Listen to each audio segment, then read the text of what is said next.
Hello and welcome back again here at the studio in Brussels for our next sessions. But before to start, let's a bit warm up and bring the energy back in the studio. And we'll do a small exercise via the word cloud. So what are the three, using the Slido, what are the three words first come up in your head when you hear the word cluster? So let's start this through Slido and see what would be the options. What do clusters inspire you? I hope you enjoyed uh, the time, the break, the networking sessions. One of the most important things of the events and conferences is obviously the opportunity to network, to have meetings, and to visit the virtual booths in this case. So let's see what we have as a result.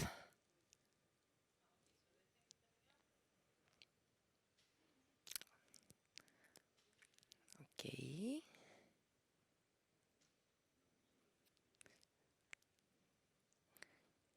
We have the collaboration, innovation, trust, network. It was said earlier that the clusters, this is a network property and efforts by networks.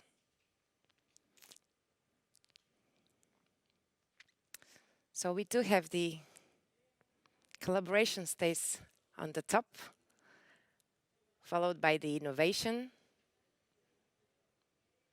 synergies,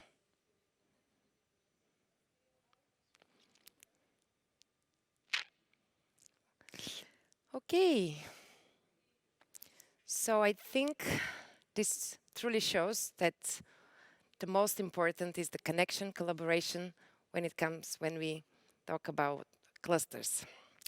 So I think it's the time now to announce our next session. And to continue, let's welcome on the stage Mr.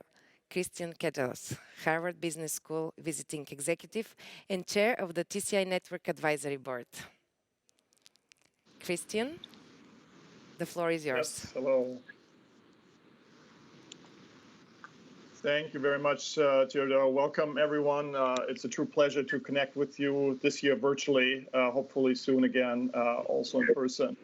I think we had an inspiring morning already hearing how clusters have responded and really stepped up to the game as COVID hit not just Europe, but of course our world economy. I think what we want to do in this session is to really then look a little bit ahead and think through how clusters can also play a role and maybe play a different role as we're trying to prepare ourselves for the post-COVID world.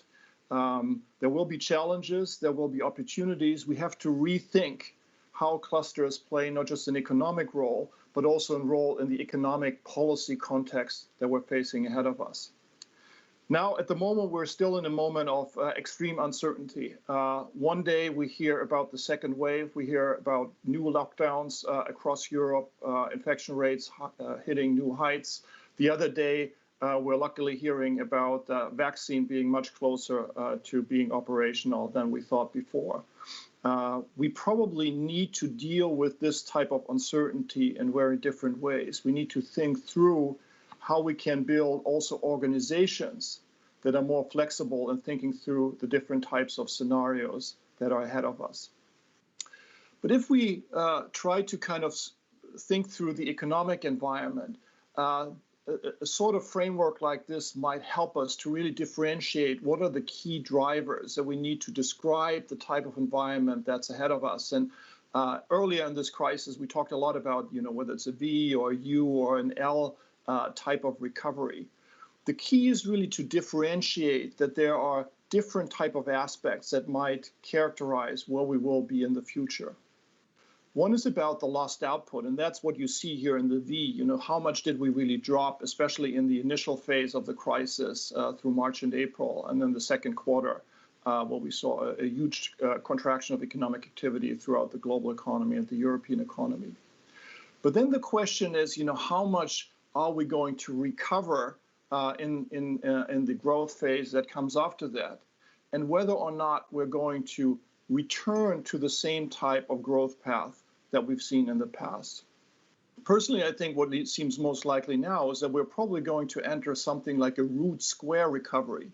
So the type of quick recovery that we already saw in the months after the summer, but then ending up without recovering all of the economic activity lost, and potentially even ending up with a lower level of growth. Lower level of growth moving forward. This is really what we, I think, should be more concerned about than we are in the current discussion. The crisis is not only going to hit us through the immediate impact, so the initial downturn in terms of GDP, but the real concern for Europe, I think, is whether or not it's further going to depress our already low trend growth that we had when we were entering this crisis. The second concern is that we need to think through how this crisis is going to have a differential impact across our EU member countries, across different sectors, and also across different type of firms. So what might be a V recovery for some might be an L recovery for others. What are the implications for economic policy? First of all, I think we need to recognize that this was really a moment where we had to bring very different types of functional areas of public policy to work together. Obviously, public health and our healthcare systems, also social policy, making sure that livelihoods were saved and people that lost their jobs got support. But then we needed to really think about how we could mobilize the macroeconomic policy instruments that are available in order to stimulate growth. Now, the macroeconomic policy response was quite broad-based. It enables us to have the type of resources that we need to respond. It also tries to ensure that we're not descending in deep sort of depressions that could come after this type of crisis. The microeconomic policy response is somewhat different. It starts to differentiate across locations, across firms, across value chains, across different locations within our country. We need both of them. But I think if I look at the policy discussion at the moment, we are often kind of still stuck in that macroeconomic world, at least when you look at the coverage and the papers and so on. But we need to become much more micro, especially if we want to avoid that this crisis not only is a temporary deep dip, but really becomes something that weighs on our growth potential in Europe looking forward. Now, the crisis has triggered an enormous step change in the type of collective action that we've seen in Europe. The Next Generation EU Fund and the Recovery and Resilience Fund that kind of talks about the specific instruments really has been a step change, and it's impressive to see how this has come together in a relatively short amount of time. We were in a very difficult situation, and especially March, with different member countries going their different ways. But now we have a platform that enables us as Europeans to work together in response to this crisis. But how can we make this work? Well, if the crisis only would have been macroeconomic downturn, spending the money on almost whatever it is would be sufficient, because it's a downfall in demand that's the problem. Now we know that the reality is more complex than this. We need to invest. We need to make sure that we not only support spending, but we actually need to support upgrading the competitiveness of our economies and of our firms. Those are much more microeconomic choices. And those are the type of choices where it's not only the ministries of finance, but it is, in fact, the companies and clusters and many types of intermediate institutions that need to be part of the discussion. But even investment of that money that's being provided by Next Generation EU and by the multi-year European Union budget is going to be enough. Because despite the fact that this is a lot of money, it is a relatively small share of European GDP. It now moves up to maybe 2% of GDP if you put all of these sources together. So the key question to me is, how can we make sure that these funds that are made available from Europe, from Brussels, trigger action within our member countries? Now, what that type of action is will differ country by country. And this is exactly the type of discussion that we need to have now. How can we make sure that this not just becomes a different funding stream, but actually a trigger for us to do more and more different things across the entire landscape of European member countries?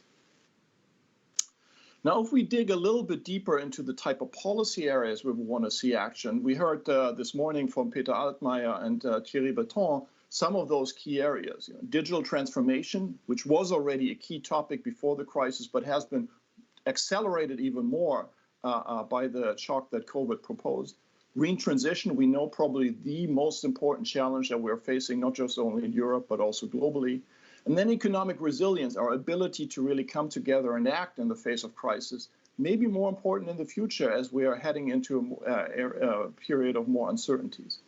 Now, if you think about what's required for all of these areas to have policy success, we need to have systemic change. We need to have systemic collaboration in order to make sure that these type of efforts are successful. And this is exactly where clusters are playing such a critical role, where they can help us to make sure that we create that type of systemic change that we need. Now, how can clusters figure out, and how can national governments and regional governments figure out what to do? Traditionally, we did the type of competitive analysis and diagnostics that look at both the outcome, the economic performance that we deliver, but also the competitiveness fundamentals, the skills that we've discussed in the earlier session, the infrastructure, the rules and regulations, the openness of markets. Now, if you think about the impact of COVID, it hasn't really changed so much these fundamentals themselves. What it has changed, however, is the policy context that's around it and the global trends that we are facing, what you see on the bottom of these slides. And so also we as clusters, I think we need to look more outside. We need to understand how the market environment, the economic context in which our locations and companies operate has been transformed through COVID-19 as an accelerator of change. Let's think about those trends. And you see here a bubble of many different types of trends. A lot of those have been characterizing the world around us already in the past. Some have been accelerated, and I think digitalization is one of the key examples. Globalization is another one. We need to rethink how that choice of how that change and acceleration of trends is going to affect us. As I said, the fundamentals themselves are probably not changing that much. But the economic dynamic, and thus the value of the competitive advantages that you have in your cluster, in your region, in your economy, might have been transformed quite fundamentally. Looking outside and understanding these trends is critical. And the fact that we heard about collective intelligence in the survey just now, I think points out that this is one of the roles that clusters can play. The other issue is the question around the policy environment, or differently said, is this crisis an opportunity? Many people think so, but if you look at the evidence, unfortunately, I think the picture is a little bit more somber. So we analyzed past crises, economic crisis, and the impact that it has had on competitiveness, the ability to support innovation and productivity. What we did find is that on average, crises have a negative impact on competitiveness and productivity, and thus prosperity in the future. But there is this right-hand tail of more positive outcomes, and it's important to understand those. What happened in these instances is that crises changed the dynamics, they changed the political game, they enabled choices that were not possible before. So if we want to make these crises an opportunity, we have to think through whether our decision-making, the structures of our political choices might have become changed. We can't just continue, arguing for the same things that we argued before and expect a different outcome. Something more structurally must have changed for us to actually move forward. There is an opportunity, but it's not something that will happen automatically and lead to better outcomes. Now, let me close with some thoughts on what that might mean for cluster policy and cluster managers. So we heard about all the assets and capabilities that clusters offer. A lot of them around trust and connectivity, around linkages, about the ability to do things together. And quite frankly, also the economic impact that these clusters offer in our economies. But what does that mean? What do we need to do in order to translate those assets into more positive action for our economies? Unfortunately, the slide was corrupted here, but there are a lot of changes that we need from the policy community. I think we need to understand that clusters are not just a channel. They are not just a funding mechanism or a partner that is going to spend public money. It has to become a partner in a true dialogue to understand what companies need, to understand what regional economies need, to together figure out what we can do in order to strengthen our competitiveness. So I think the mindset that we have as policymakers needs to actually change quite fundamentally. It has to move away from this is just a way to use our money. The second aspect, though, is what we need to do differently as cluster organizations. And here again, I think we need to see our roles, certainly especially in the large cluster organizations that have the critical mass and capabilities to do that, more than just a project manager, somebody that brings others together to work on collaborative action. We need to become a partner for policymakers to set the agenda and make sure that we spend the new resources that are now available, also from the European level, in ways that truly enhance our competitiveness going forward. This is not going to be easy, but I think we have no choice than making use of that opportunity if we want to really build back better after this crisis. Thank you, and with that, back to Theodora and Merete.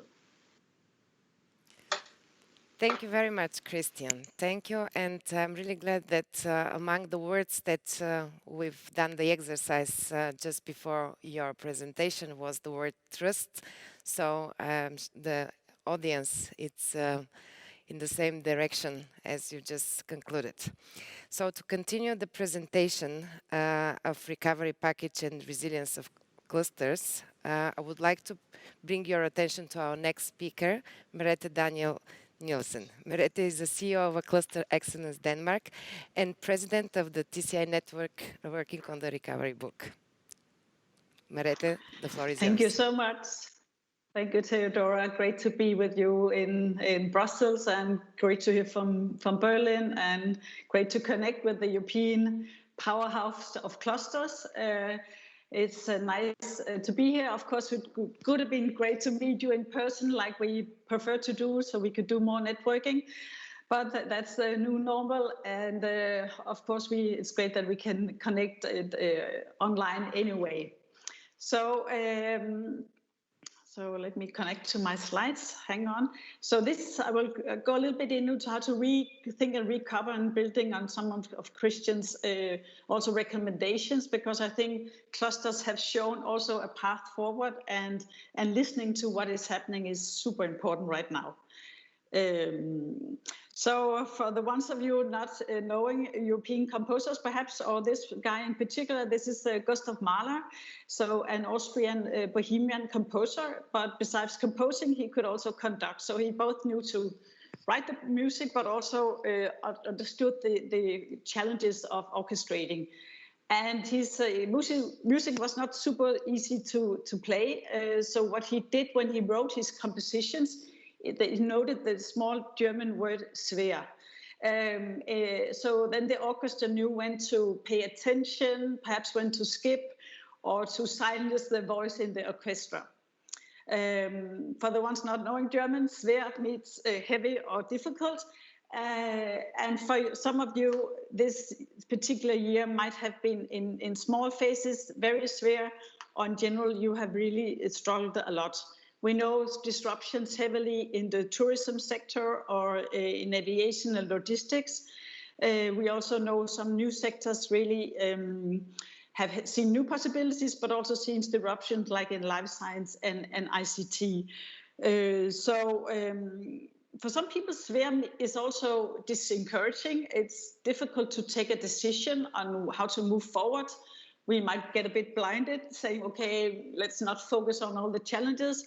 But I also know for some that this is a way of, okay, skipping what is not working and looking ahead and thinking about, okay, this is actually an opportunity. This is actually a moment now to rethink and redesign what we can do. And I think we've seen many stories this morning on how clusters are tackling this already. But I also think we actually need to move much more ahead on that. And we also need to faster because we need all men on board. We need to improve.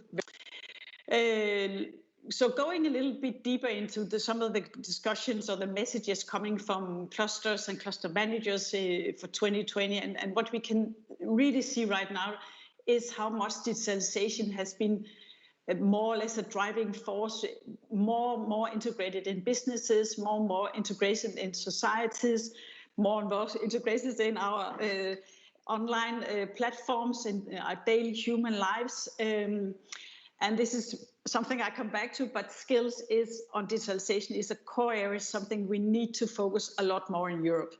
Green transition isn't cancelled. Terry Breton mentioned this morning that we have 250 green clusters in Europe, but we know that many clusters now actually focus their activities. So all kinds of clusters, both in Europe, actually also outside Europe, sees green transition as a way to reignite and to focus the activities on that. And we see, even in times of crisis, that more green projects are moving ahead. We can also see that innovation isn't cancelled. That could also be like a concern that it's about survival and not about tomorrow. But many companies are pushing and asking clusters and the cluster managers, please help with more innovation, help us to go along that way. Globalization, of course, was on a pause and has in many cases also become more digital. More companies are now meeting online platform, meeting investors, creating digital showrooms so they can still show their products. In many cases, it's also been re-navigated, perhaps exploring new markets, and some services and projects has also been redefined as we speak.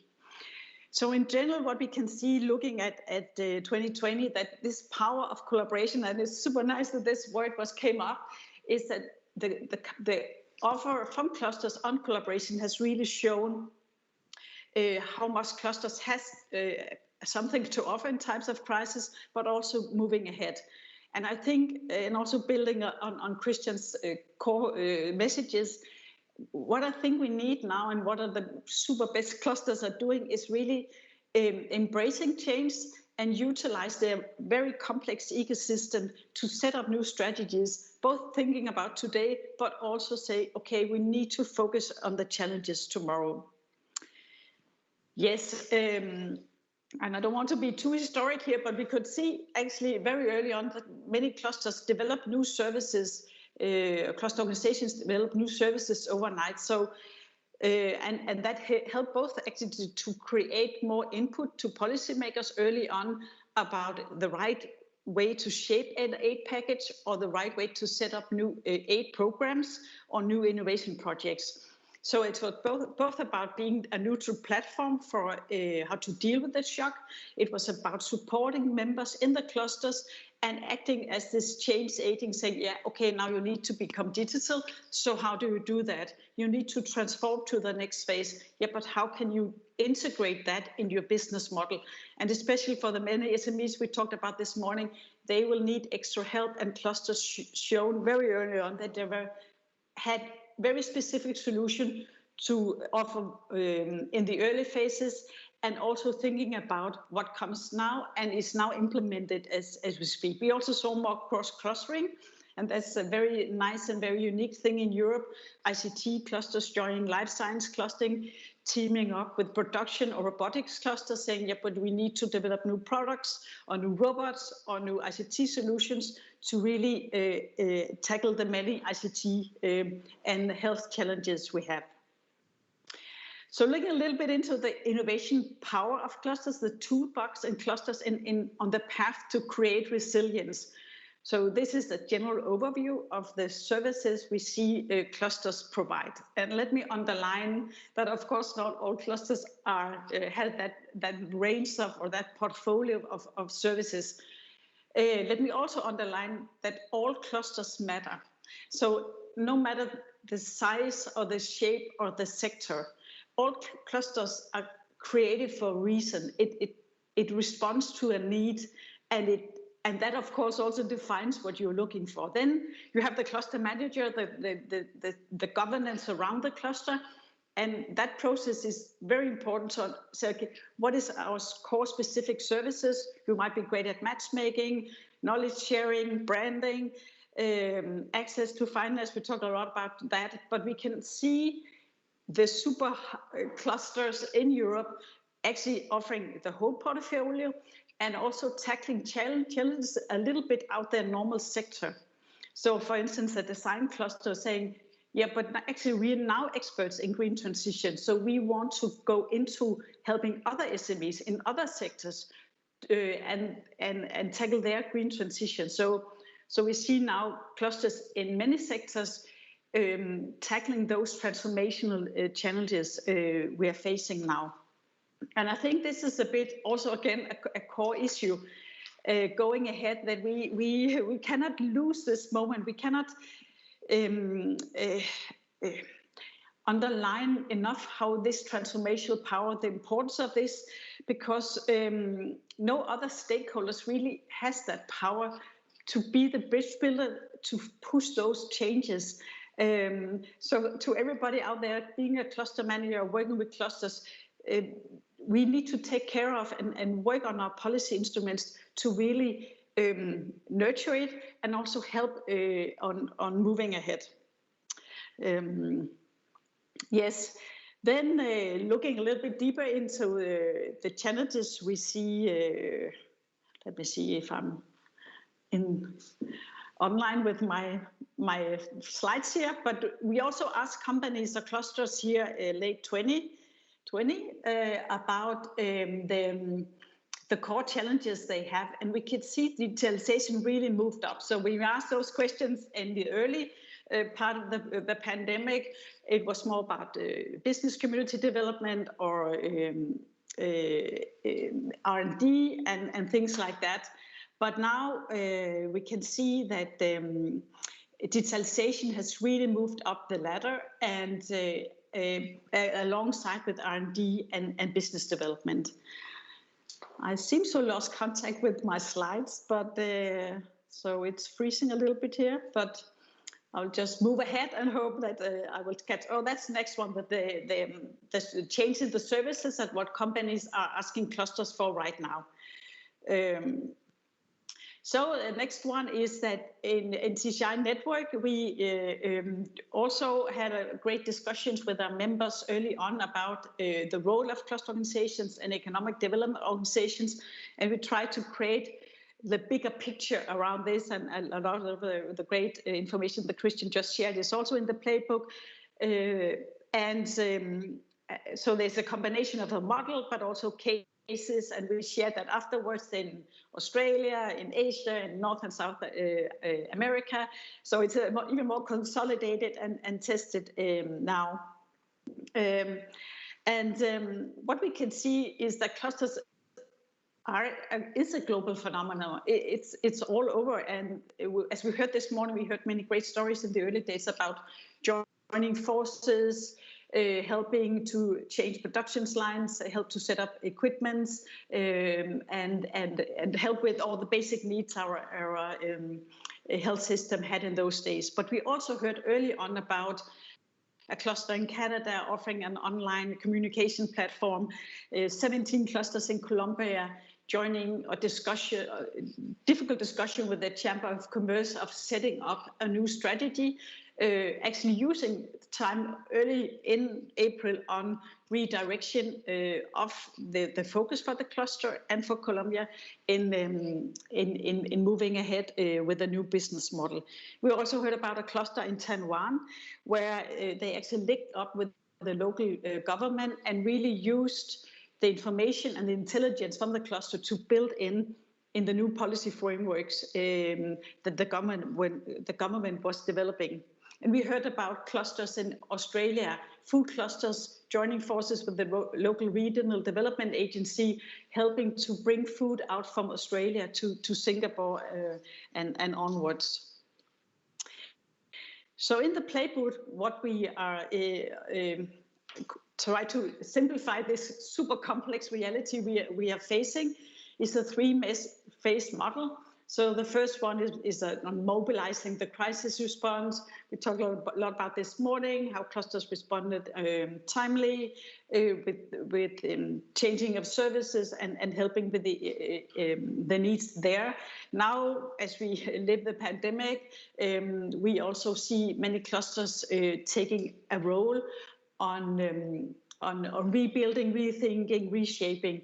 Perhaps now it's really also this time to consider what comes next, how to recover and reignite, how to redefine the strategies, how to define new services, perhaps. You saw my innovation toolbox, perhaps some inspiration there, but to define the next steps in the cluster. So this is a sneak peek into a new publication coming out next week, where we will actually explore even more the role of clusters to a new greener normal, also by using this TCI recovery model. So of course, many things was actually done in the early phases of recovering, actually, so both pushing for green transition as they also try to tackle the crisis. Now, as we live the pandemic, there's also responses to that. But looking ahead, what are some of the core tasks or challenges that clusters are helping with? And it's the core messages that's actually been possible for the clusters that we interviewed, and we asked for feedback for a survey as well, that green transition was an integrated part of many clusters and also seen as a way to reignite. So that's a very nice and super positive message coming from the clusters. We can also see that this notion of skills and also a topic we talked about a lot already. But this time and this very special moment has also been to focus on that and also saying, yeah, we can perhaps develop new competence programs. We can help companies to change the mindset and see new possibilities and options around green transition. And we can actually also offer some of those programs. Perhaps when people are sent home, we can make an online training program for them, so they are upgraded while they're still at home, and then they're ready and good to go when they come back. But it's also about helping with access to the funding. We can see more private investors moving into this area. So this is an area where clusters are supporting, but also with the huge amount of public funding, with the European Green Deal, many nations, regions, municipalities are also supporting the green transition. And clusters are helping companies to write those applications and also to organize the work afterwards. So we can see a huge push in many different types of innovation projects that the clusters have been pushing even in 2020 in this very difficult time. But it's out next week, the ebook, and we will of course also share it on possible channels and with again some inspirational cases. So my final slide on what to do, and of course I think this is where we talked a lot about the cluster manager for many years, and I, for one, have been the one promoting the facilitating element, and I think that element is still very important.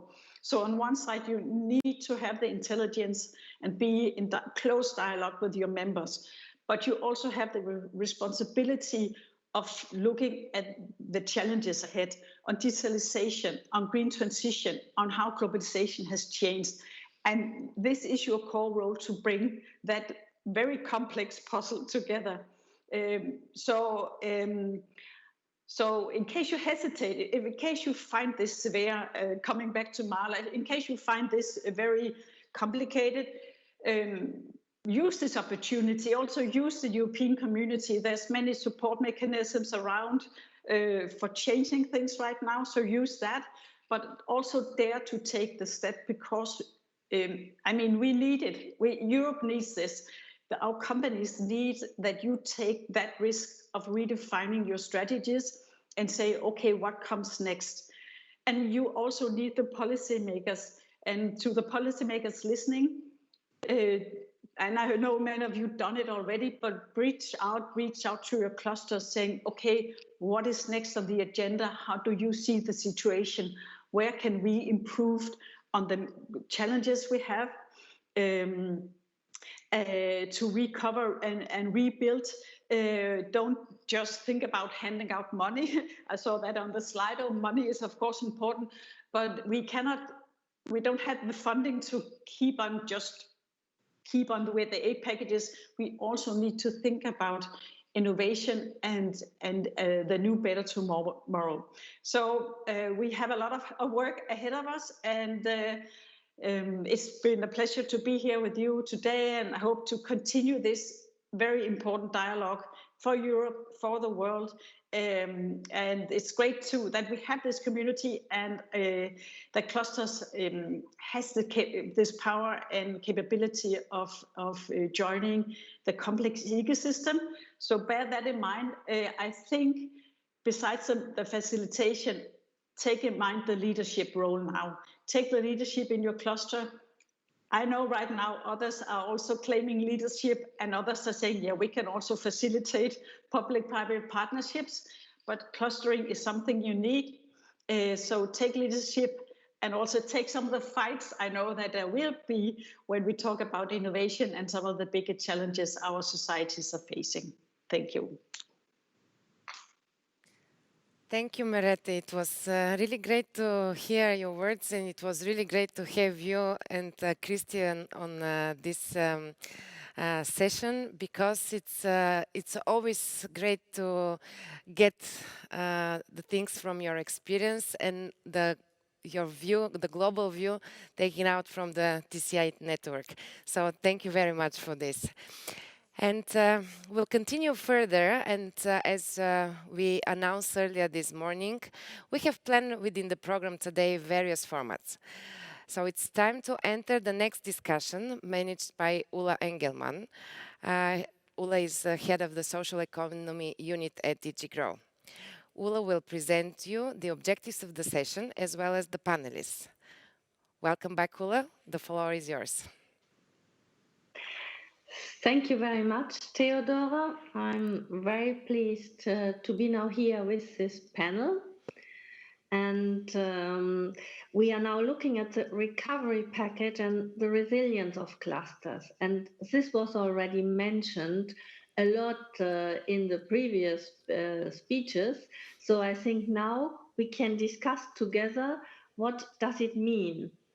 And I think we also have seen that in the time of crisis, the clusters and their members, that they have demonstrated that they can handle the speed of information flow, technological capacity, but also engineering capabilities, and the flexibility to shape the value chains. To reshape, because that was one of the big issues which was mentioned, the disruptions in the value chain, and with this also linked together. Ulla, just for a second, I'm sorry to interrupt you. Can you please just for a second, there is a small technical issue, so the camera is not working, so your camera is not working, so I mean, just we are trying to fix it in the studio, but it's not. We are not seeing you, so basically they're still seeing me. So sorry for this, but just to make sure but that. Not yet. I mean, it's. I had my camera on, though very strange. So that is, of course, what happens when you are live. Huh? Yes, I mean, this is there always could happen live. So, and I'm just now trying again. Please, yes, thank you for this. Apologies, but it would have been great for. Can you see me now? Because it tells me that now that my camera works and I see my camera image, but not really. If you can try once again to reset. So this is, if it's not, Yeah, I but mean, if I try once again. reset, Try once again to reset. Okay, if it's not working now, so it's basically let's continue because we don't want to. Yes. yeah, and I Okay. fear if I reset, that will take too much time. Okay. So then let's continue. Okay, that's fine. It's apologies for this. So just basically let's continue and keep the flow of this. Okay, so yeah, so we are looking at the recovery package and the resilience of clusters and what clusters can do in order to help the resilience. And I think also one important issue which has not yet been mentioned so much is also that the clusters were very fast in liaising also with social movements that were serving the most vulnerable population in the peak crisis. So this was an angle which maybe was until now not yet so much touched upon. But I'm looking now very much forward to have a very varied panel, and I hope that for my panel members, it's hopefully a better connection than mine, and that's why I would want to start. So I first want to introduce. So we have Annie Renders, who is the head of unit cluster policy at Flanders Innovation and Entrepreneurship. And so she represents the policymakers, the public authorities. We also should have Beata Lubos, head of division of innovation policy from the Polish Ministry of Economy, but I'm not so sure whether she has joined. There was an issue, so that is also a suspense moment. Who do we really have on the panel? And sometimes I wonder, shouldn't we pre-register everything? Would make our lives easier. But then we are lacking the interactivity. Then we have Daniel Ax, president of the Union of Slovak Clusters, and Ilaria Masaryk, general manager of Reindustria Innovazione Italy. So two cluster managers. Then we have Barbara Lenz from the head of Institute of Transport Research, so representing research, and Natalia Rath, Senior Vice President of Airbus Germany. So you see, we have a very varied panel, and I would want to go ahead with the first question. And as before, the participants of the conference can also, via Slido, express their views. So the Slido code for this question is hashtag P457. And the question is, as public authority, how could clusters help transform the EU into a greener, more digital and more resilient EU? And I would like Annie to start with this question. Annie, are you there? Yes, I'm here. I'm not sure if I will show up in the slides as well, but let me just start. First of all, I want to thank the organizers to have the opportunity to answer this question. And I must say, in fact, when I saw the question, I was very happy that it starts with how can clusters help?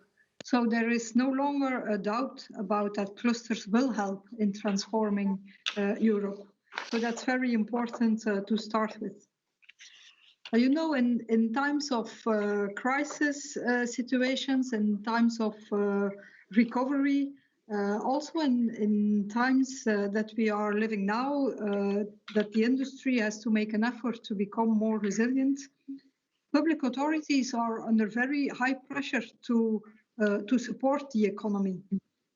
Also in times of transition, in fact, to become greener, to become more digital, support from public authorities really is needed. Companies need this public support to be able to develop and to use new technologies. In other words, to be able to take risks. That's why they need the support of the authorities.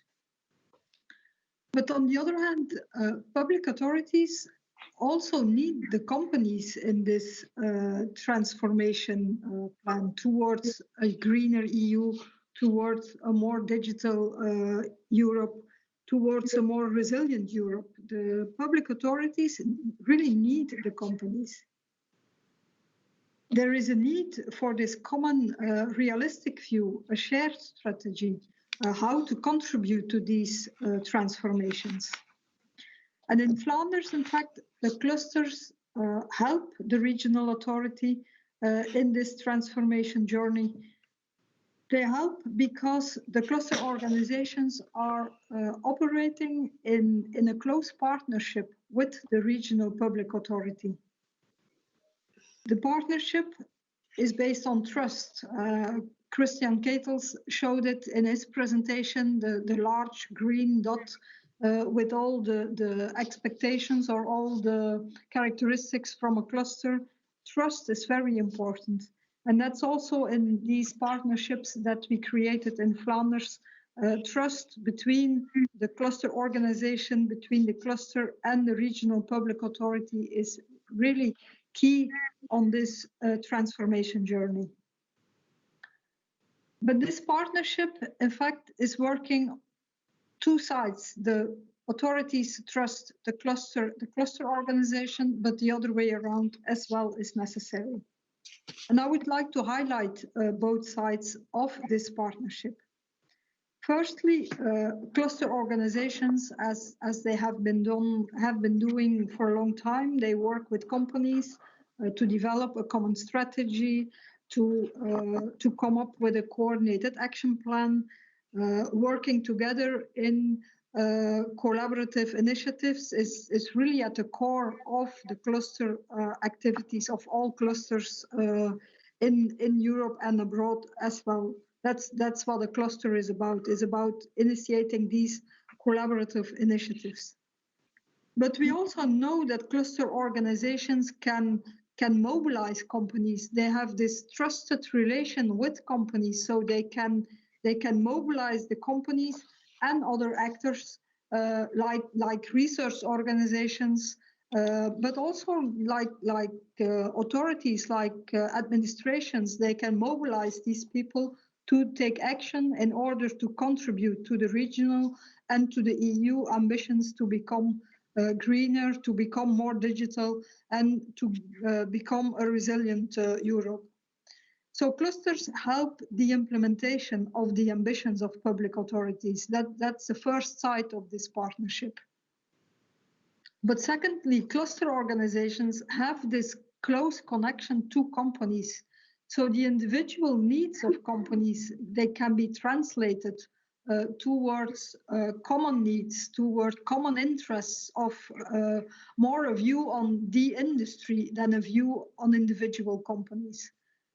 So the cluster organizations can be seen as a neutral partner towards the government.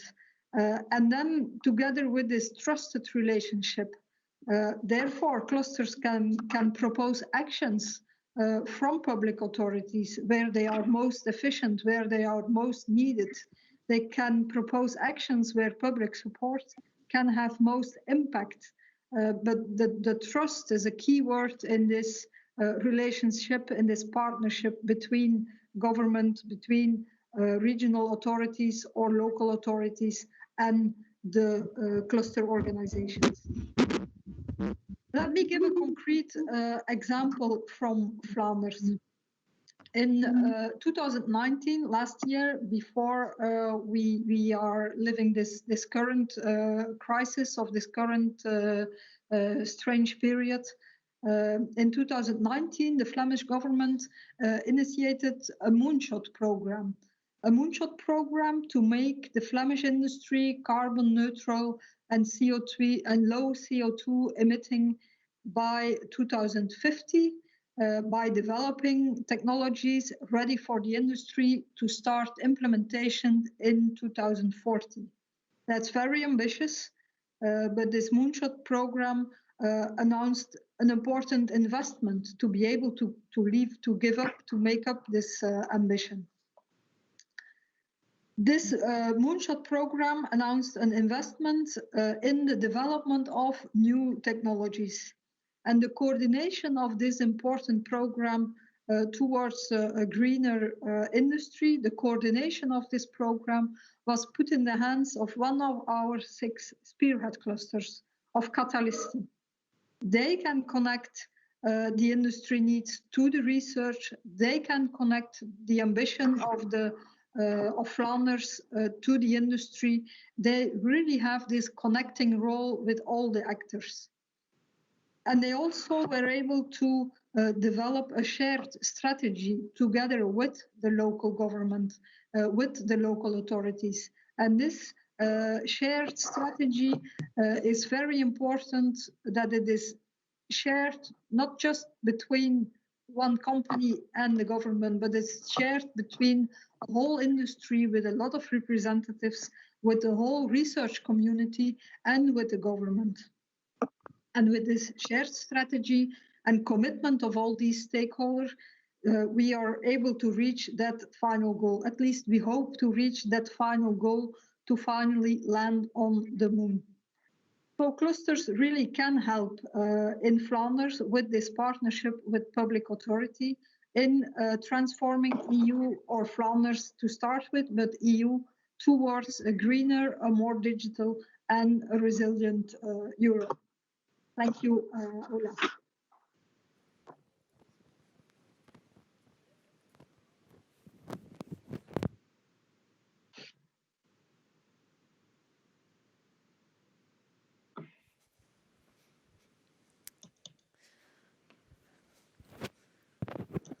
Ola, you hear us?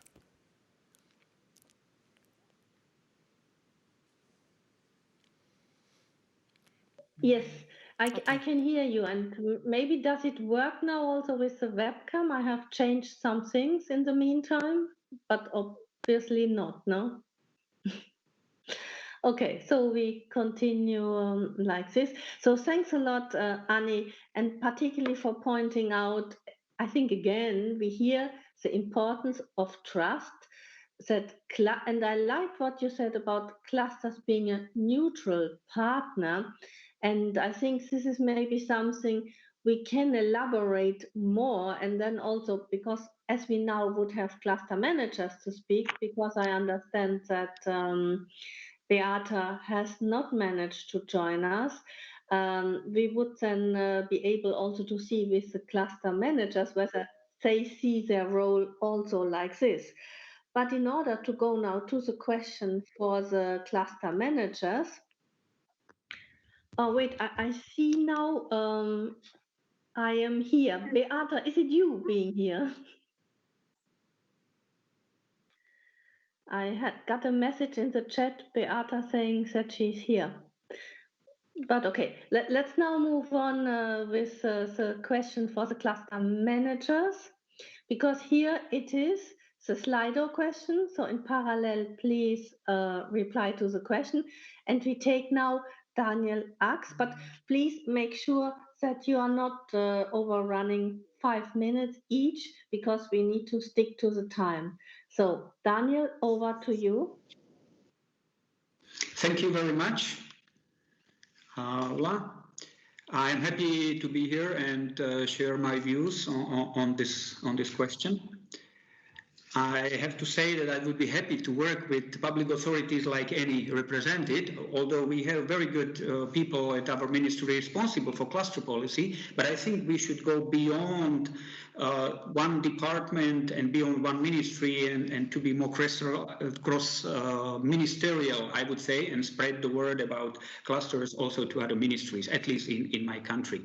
But back to the question, I think there has been quite broad spectrum of funding mechanism for clusters already, developed and applied at different levels, at regional level, national level, and of course at the EU level. Just to mention few, we have support to establish clusters, to develop further clusters, to support their operation, marketing, innovation, individual projects, and of course now we have through European Strategic Partnership support of cluster excellence and going international beyond Europe, supporting European competitiveness. So really, we have a quite broad tools to support clusters, but I think this is not enough. But we have to maintain all this support available because first, there is permanently evolving environment, and a lot of previous speakers were speaking about this, and also that the fact that the clusters are in different stage of development. And just my recent experience from Slovakia, we observed a newly emerging generation of, if we can call it, value chain driven clusters. And they are like hydrogen cluster, cybersecurity cluster, or battery alliance. So I think it's important to keep the old type of support available. But as I mentioned, I think this is not enough. And because now clusters are part of innovation hubs, competence centers, providing innovative funding structures for small and medium businesses. They are developing and running different platforms. So we have to say that the role of clusters is really expanding.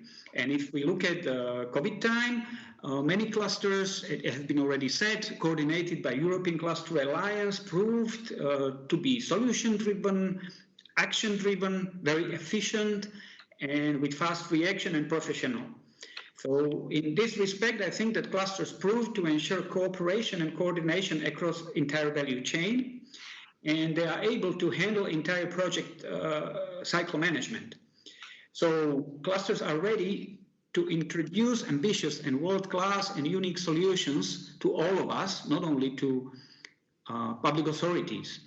That is why I think we need to shift from only funding type support to competence. And this has been said also by Christian Kettles, and Meret mentioned that as well. That clusters deserve more trust and recognition and should get a little bit more competence and power to develop and implement policies through various tools. So, for example, clusters could become an implementing agencies, if we can say it this way, that could manage and coordinate various initiatives, programs, tools at regional, national, and maybe even at the EU level. We'll see how it goes. So we have an example of innovation-oriented program at the regional level, or voucher scheme could be a good example, or microloan schemes for small and medium businesses, or startup award different schemes. So there are many examples that clusters could be more valuable than just receivers of funding. So what do we expect? So we are asking actually to become a real and recognized partner with public authorities at regional, national, and EU level. We don't have to be always right, but we ask for open discussion, for sharing knowledge and experience in developing and implementing new policies. And all together, in combination with the first funding package of support, we can achieve great results. Thank you very much. Thank you very much, Daniel. This is really very much in line with what Annie said. So very good to see that also from the cluster side, there is this willingness to be the partner of the public authorities. With this, I would give over to Ilaria. So your point of view, are you agreeing with what Daniel has said? Of course, thank you, Ola. It's a very much pleasure for me to be here. Following what Daniel was just saying, first of all, public authorities and clusters are part of a unique teamwork. We all need to collaborate and create long-term strategic common agendas and have clear ideas in mind about what to do, interacting between each other. We are developing our future together, and I would like to thank the European Commission for high-quality support. Clusters are part of governance and implementation phase, having a specific role of coordination and not only executive ones, as previous relator was just saying. Just to be clear, it is not that the two pillars, green and digital, will make us more resilient. I mean, it is not a consequence. Rather, it is only by investing in resilience infrastructure that we could tap into our full potential and embracing those strategic challenges. And if the question for us as teamwork is how to make Europe more resilient, we need all to be aware about what resilience is.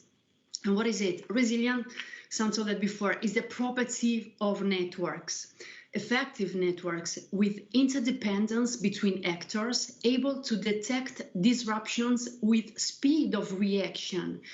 We need to invest on cluster resilience because all the Europe resilience as a whole system depend on the cluster's ability to be resilient.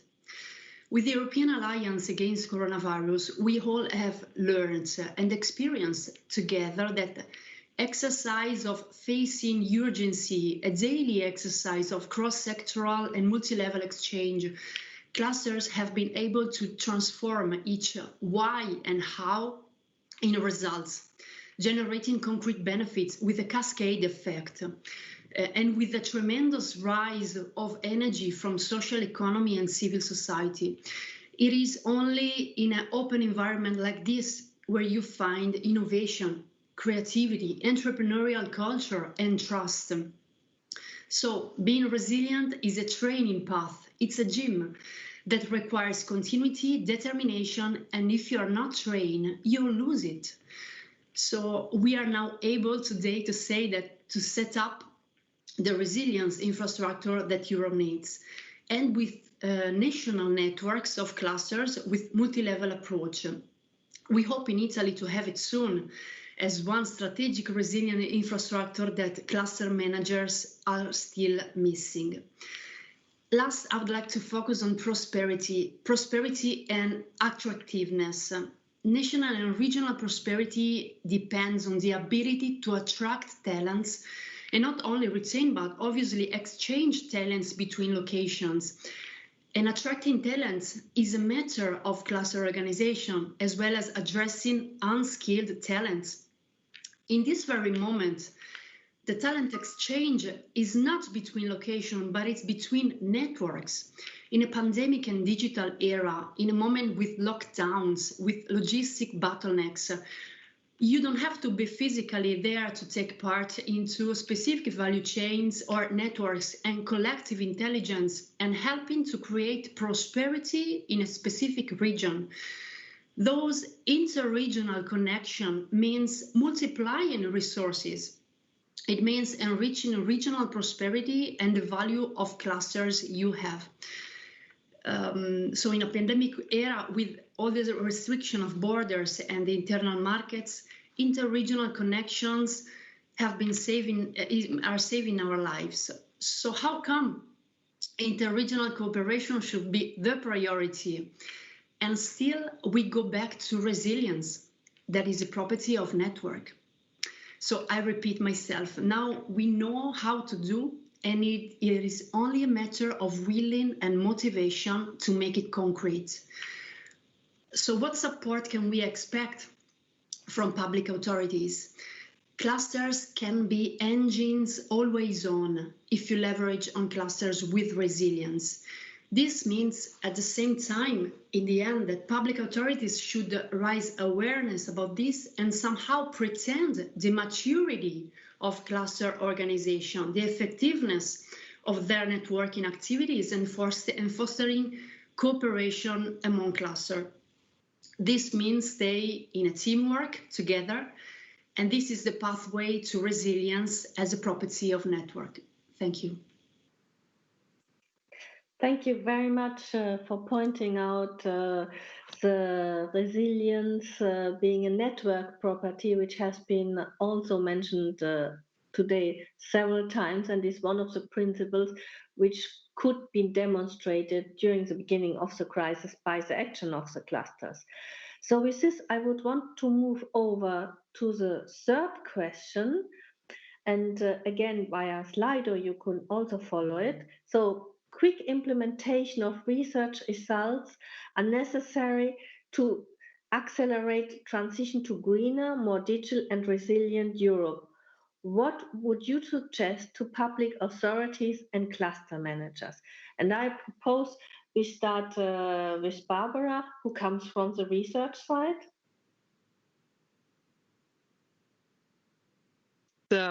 Many thanks for giving me the opportunity to tell or to give some words on the issue that you mentioned. I would like to well, switch on what Merite already said, that innovation has not stopped. And this is also true for research. Research has not stopped by the pandemic. In contrary, my feeling is that it has even intensified. But there is one thing that clusters have started to do and are increasingly doing. This is that they consider implementation from the beginning of the work, from the beginning of working on innovation. So not being streamlined only on specific topics, on specific, for instance, technical issues, but really thinking about what is needed for implementation. I think it is very important was what Annie Render said, that she pointed out the close cooperation between regional public authorities and companies, regional public authorities giving a very strong framework to companies and to clusters. But still, from my point of view, clusters are very much focused on their topics, on their specific issues. They are complemented by questions of funding, of training, training for new stuff, for existing stuff. But they should, and I think this is an important issue, if you want to have a quick implementation, they should consider even more citizens and customers. As we all know, the framework has changed already before the pandemic. Some of you already have mentioned that. Ilaria, for instance, she has pointed out at the growing importance of the civil society. And I think clusters should try to get even more embedded in this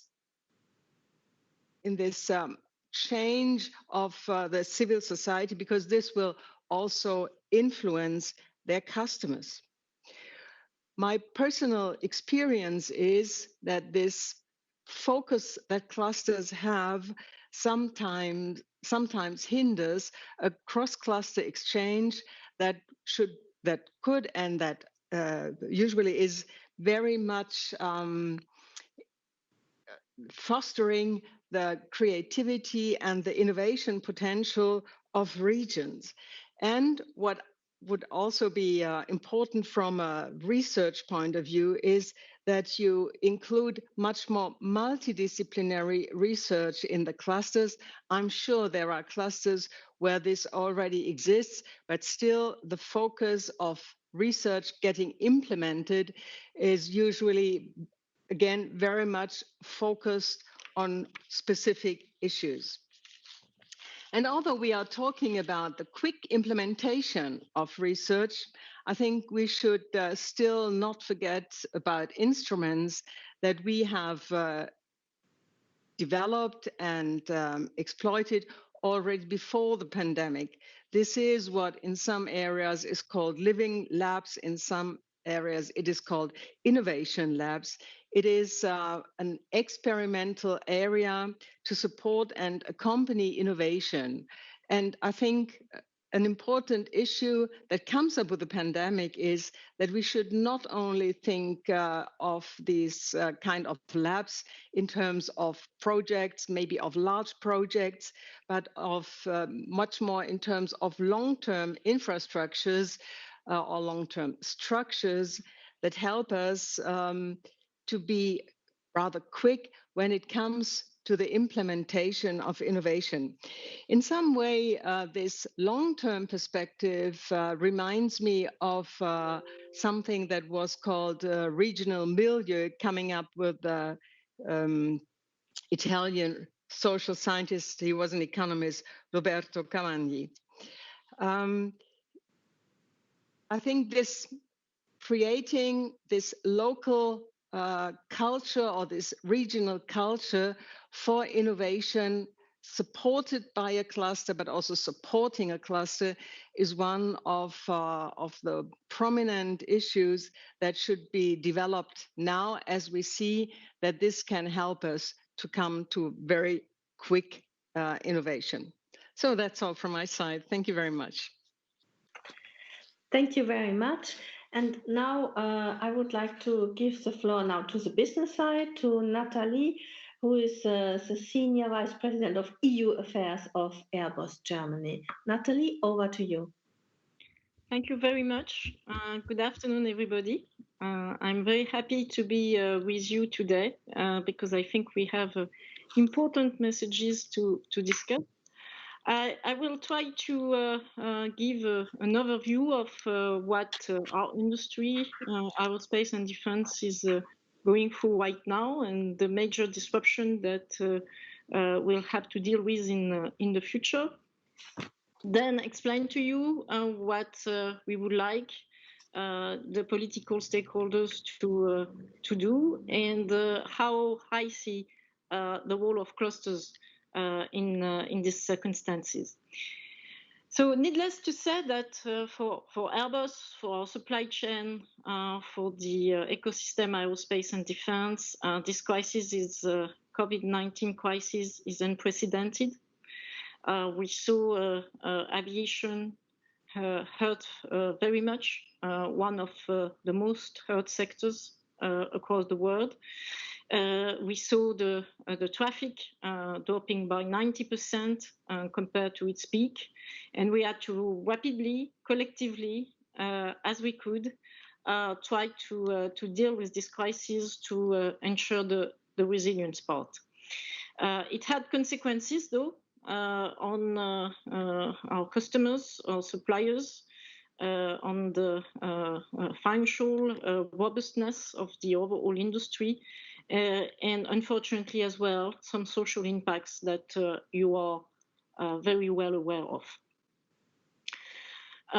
We're hopefully going to get out of this crisis one way or another. And at that time, we'll have to rapidly go to the recovery phase. And this recovery phase will be underpinned by two major revolutions. The first one is about sustainable aviation, and we'll need to make huge progress in getting our aircraft greener. It's probably the most disruptive revolution we have to go through since the inception of aviation. The other one is about the digitalization of our processes. It means that industry has something very difficult to do, is at the same time recover from an unprecedented crisis and prepare for the future. So, of course, research, innovation, investment, as Christian said, are going to be critical to go through those two major steps. So let me explain how the public stakeholders could support us collectively in going through this major disruption. First, of course, and Christian said it, we need the investment. We need our own investment, but we need as well some support. As Airbus, we committed to be the first aircraft manufacturer in the world to develop a zero-emission aircraft in 2035 based on hydrogen technology. For that, we need the support as well of the public stakeholders, of course. And on the EU side, you are well aware of our public-private partnership on clean aviation and on the improvement of air traffic management, CESAR. And we are as well investing in space partnerships. So investment is very critical for the long run of sustainable aviation. It is as well very critical in the short run through a more systemic utilization of sustainable aviation fuel. On top of those, I would say, technology breakthrough, we are explaining that by incentivizing the replacement of old aircraft, we are obviously helping the sector to go through a crisis which is going to last, unfortunately, at the minimum for a couple of years. And as well, we are going to improve the environment footprint of aviation. A brand new aircraft is consuming 20 to 25% less than the old generation aircraft. And therefore, collectively, we need to find a way to foster the demand and to improve this environmental footprint.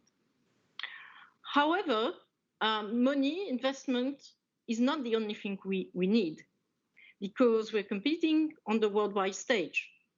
And as Airbus, we have obviously more than 90% of our workforce in Europe, but 80% of our commercial aircraft are exported outside Europe. So it's pretty clear that to cope with the existing competition and the future one, we need to have the same level of opportunities, commercial opportunities, investment opportunities, as well in space and defense, and opportunities of financing that our competitors enjoy. On top of this fair level of competition, we need as well a more sectoral approach in terms of the way the public stakeholders look at what they need to do for the European industry. For aerospace and defense, it's pretty clear. We need a sectorial approach for skills. We need, and by the way, we are very happy to have started the process with a Pact for Skills. We are fully committed to making this initiative a success. And the Pact for Skills for aerospace and defense, we think, will alleviate some of the social burden that our ecosystem is going through.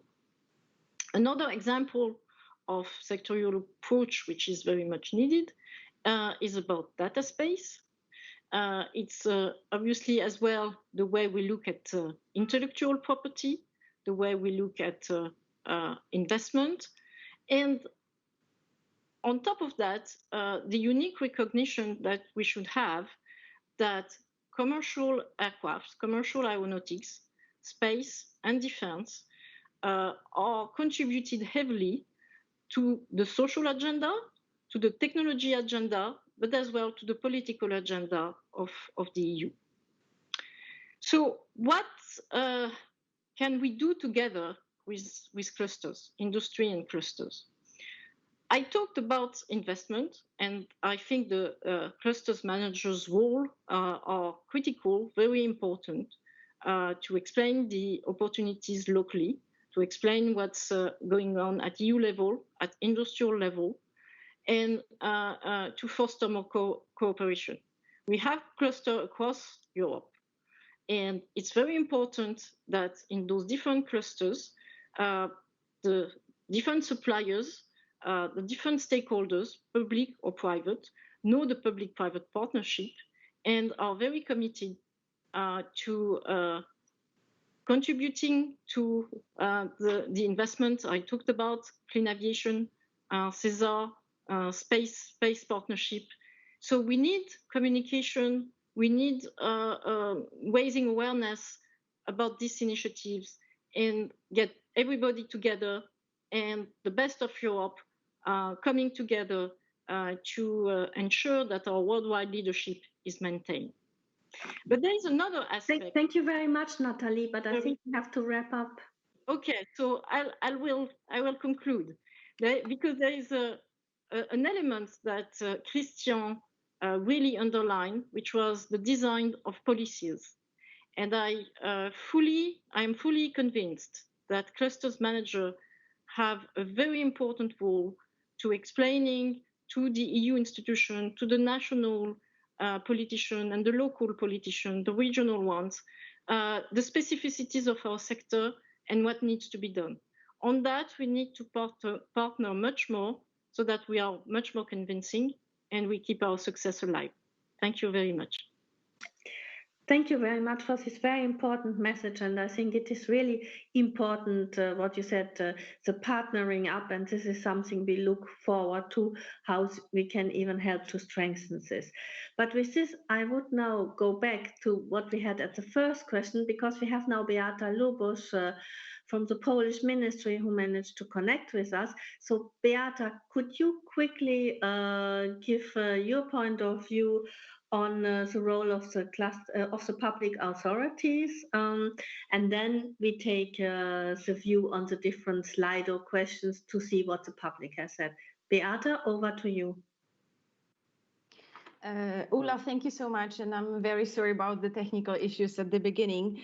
Coming back to the question about how clusters can help in transforming European Union towards greener, digital and resilient economy, for us in Poland, it's pretty important while having the structure of the economy where the 99% of the companies are the small and medium ones. We finally, with the leverage of the cluster program and key national clusters, we have partners to discuss the issues about, for instance, counterfeiting the crisis or talking about sanitary restrictions. So for us, it's really important to have a representative industrial representation for the dialogue. We are very committed to using clusters when it comes to building trust and moving up the value chain. So when it comes to export promotion and providing solutions quite ready to be implemented in practice, this is of utmost importance. And we are kind of beneficiary also when it comes to using clusters when it comes to thematic concentration. So finally, apart from working with sectoral agencies, sectoral representations, we have, for instance, the intermediaries which can lead us through the world of green economy or Industry 4.0 solutions.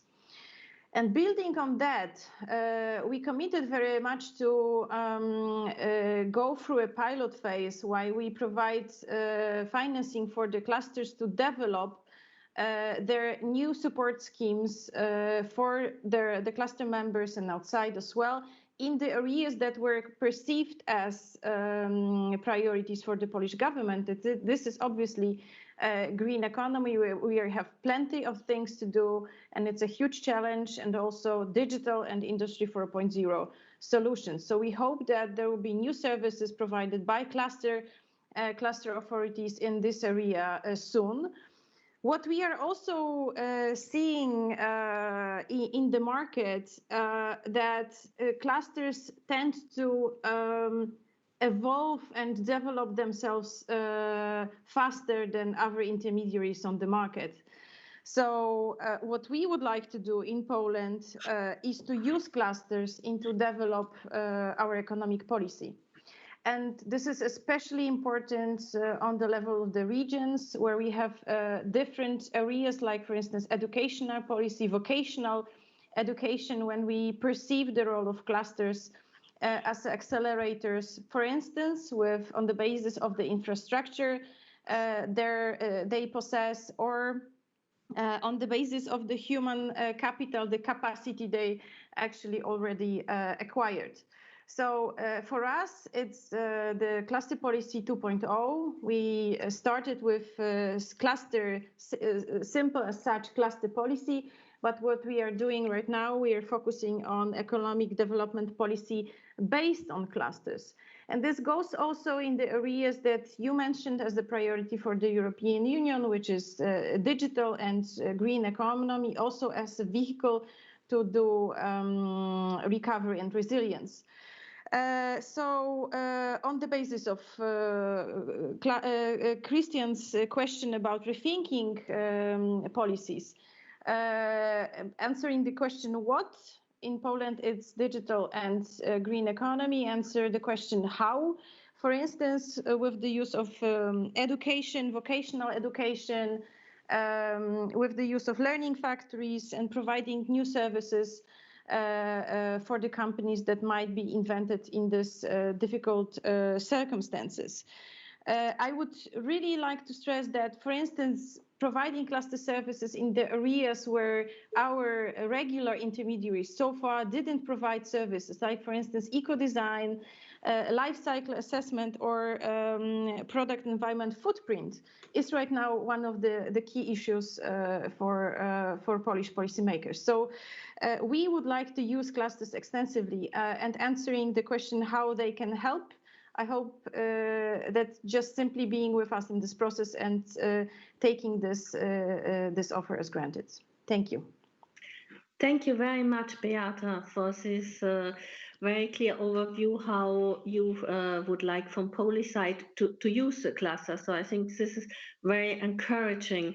And so with this, can we now see the results of the Slido questions, whether we have similar views in the public? So on the role of the public authorities, we see as top number one, connect bottom-up requests and top-down initiatives, followed by support SMEs providing knowledge on green and digital transition, provide input to public authority to design policy instruments. This was something which was asked by the policymakers.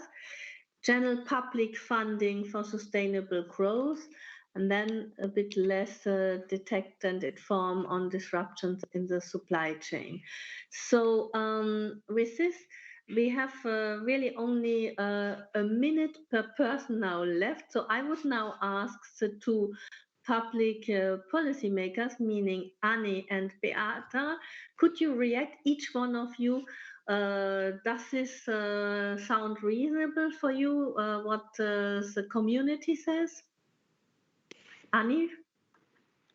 I'm very happy with this top answer, connect bottom-up requests and top-down initiatives. That's exactly what we mean with these partnerships and the trust that is needed. So indeed, we need to continue work on those plans. Okay, thank you very much, Beata. Yes, thank you. I'm totally in line with that, because this was actually what I was referring to when talking about intermediaries. Sometimes sitting in those iron towers, you don't know what's happening very much on the small company level. So you need to have such intermediaries to have a quality dialogue and to make reasonable decisions. And with respect to the second one, supporting SMEs providing knowledge on green and digital transitions, I'm totally supportive as well. So I'm quite happy that we're quite synergetic with the audience here on the conference. Okay, very good. Thanks a lot. So then we would go to question number 2. As cluster manager, what kind of support would you expect from public authorities? So, not so much of a surprise that first the expectation is public funding, facilitate collaboration across EU, it gets also very high scores, it's still moving a bit, helping connecting to global value chain, training, and then much less on information and awareness raising. So, Daniel, your view on this? Yes, thank you. I was speaking about public funding, that this is not the only thing what clusters need. Of course, it helps to build capacities and to strengthen capacities for their work. But I think that at this stage, we are a bit further, and we need what actually was in the previous slide. We need not only to connect bottom-up initiative and top-down initiatives and bottom-up requests, but what I feel from my side, it's important that we also bring the topics from down to policymakers. So sometimes we don't hear initiatives from policymakers, but we are bringing them. That was, I think, third point in the previous slide. But of course, public funding is always good, but it should not be on the top of the list, in my view. Thank you. Thank you very much for this point of view. Ilaria? Thank you, Ulla. I also agree with Daniel, and that public funding, of course, is important, but it's really essential now to move from an approach that is actually subsidy oriented to an approach that is more investment framework oriented. So we need together to design policy in this direction. So in order to promote innovation and new models, new sustainable models. Thank you. Thank you very much, and thank you also for this pointing out that, that there is a step further, a way that public funding is not necessarily the most important. It is important, no doubt, but there is more than that. And with this, can we have the third question, the Slido results? So on the quick implementation of research results, is it necessary to accelerate transition to greener, more digital resilient Europe? And what would you suggest? And so increase support for pilots, prototypes and demonstration is the most, then foster joint research business projects, mobilize public funding, and then much less. So Barbara, how would you react to this very briefly?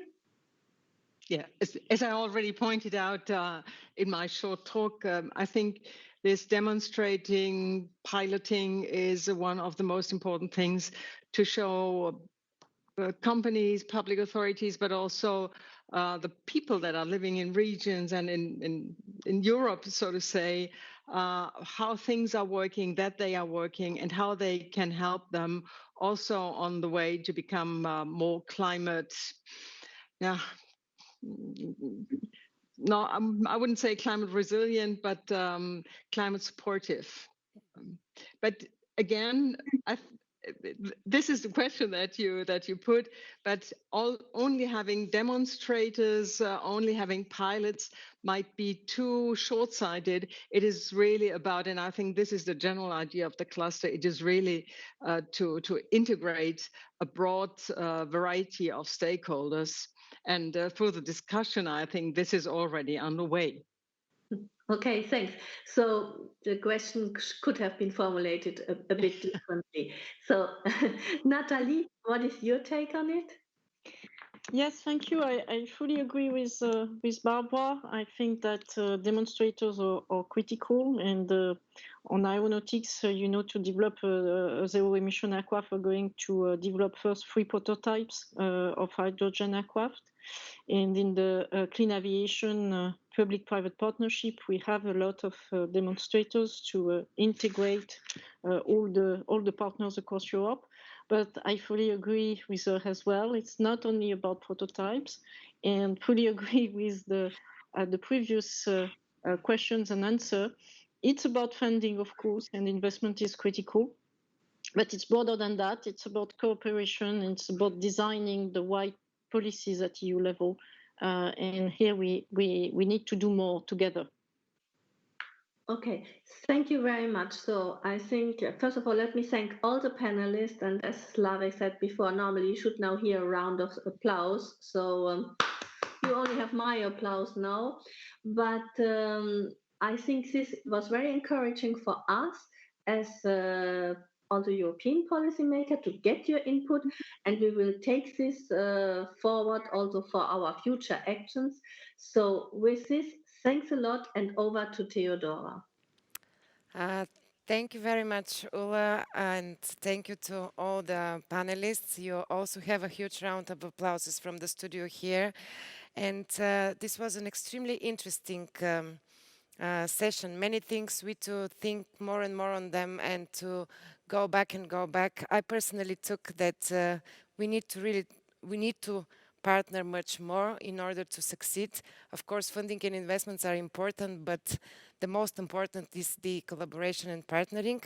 And something that probably will be said over and over again, resilience is a network property.